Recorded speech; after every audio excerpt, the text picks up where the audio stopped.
The historic county of Cornwall, the western extreme of the southwest peninsula of Great Britain, is home to quaint coastal villages, wild moors, wooded valleys and pastoral landscapes. It's a well-known holiday destination in modern times, but it rose to prominence for its fishing industry as far back as the 16th century. Today, fishing remains one of the pillars of Cornwall's economy. The mixing of warm and cold currents off the coast brings an astonishing diversity of fish, shellfish and crustaceans. The southwest of Cornwall in particular is a good area for fishing because of the abundance of fish and the managed stocks. We have some of the best fishing grounds in Europe.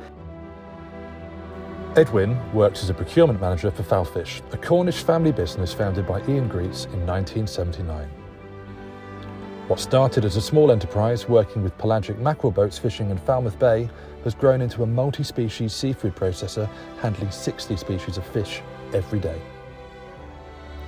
Today, Falfish not only supplies domestic markets in the UK, but also export markets. However, southwest Cornwall's traditional fishing auctions, where buyers used to walk around ports to view the day's catch and bid on them, no longer exist. They've been replaced by digital auctions that begin at 6 a.m. every morning.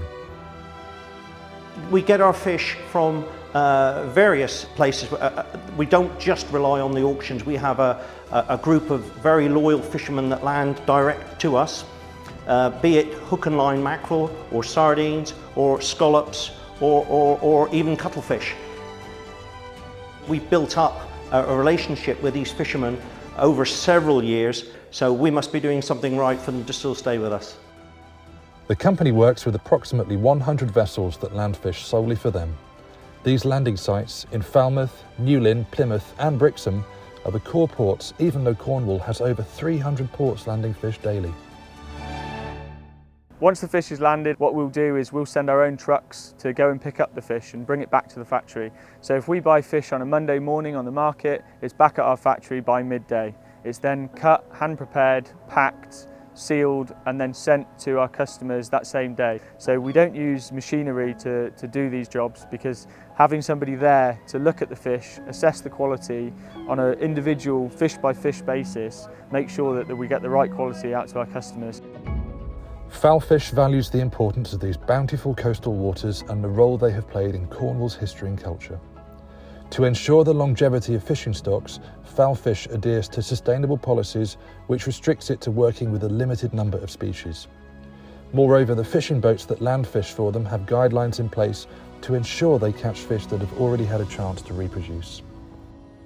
They take the scientists on board the vessels with them and they collect data with them, and they offer data to the scientists to say, look, we can assess the stock, it's in a good position, let's continue, or we need to change the mesh size of the netting on the fishing vessels so that you're catching bigger fish rather than smaller ones.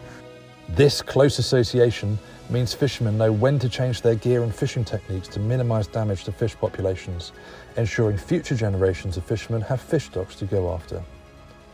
Cornish fishermen also collaborated with scientists on Project 50%, which changed mesh design and size on vessels to reduce the number of unwanted species in the catch. This resulted in nets snaring fewer items from the seabed, such as rocks or starfish, which would damage the catch. Since that project, a lot of the fishermen now are putting that as common practice, and we feel the benefits as a company because we get to see that quality and pass that on to our customers.